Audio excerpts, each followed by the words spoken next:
asked. Mom, Dad, I've got something important to say. Since you've come back into my life, I finally feel for the first time ever that I can trust adults. Oh, Fred. We're glad you feel that way, son. And because of that, if anything should happen to me or the gang, I want you to have what's in this briefcase. We can take it right now. Oh, no, that's okay. I'm going to put it in the mystery machine for now so I can keep a close eye on it. The gang and I are checking out some weird goat guy who's terrorizing kids. You know duty. It calls. It's so great having you both in my life again. Keep your tripwire taut. And your tensile line strong. Ricky, it's Brad. And Judy Go ahead, you two. Tell Professor Pericles the rest of the planispheric disk. is ours for the taking.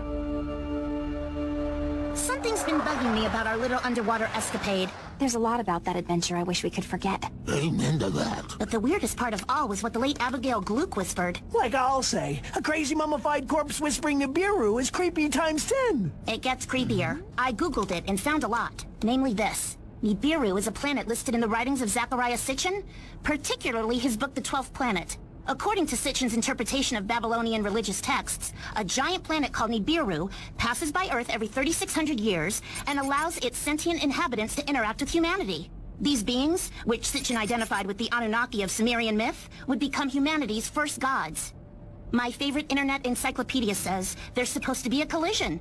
The Nibiru collision is a disastrous encounter between the Earth and a large planetary object. Believers in this doomsday event usually refer to this object as Planet X, or Nibiru. The doomsday event? I am of the Anunnaki, interdimensional beings that visit the planet Earth every few thousand years. We arrive at a time called Nibiru, when the barriers between our worlds grow weak. The Anunnaki have a great history of helping humans, but we have no physical form and must inhabit animals. This is why some animals, our descendants, can talk and others cannot.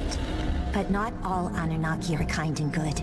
There are evil ones, and the most evil one of all is imprisoned beneath Crystal Cove and must not be set free. You must undo it, Scooby Doo. Undo it all. Save yourself. Save your friends. Save the world.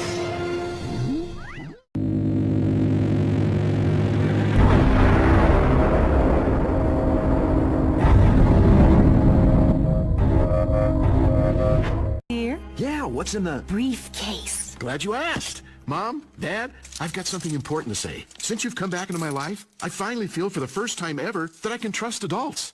Oh, Fred. We're glad you feel that way, son. And because of that, if anything should happen to me or the gang, I want you to have what's in this briefcase. We can take it right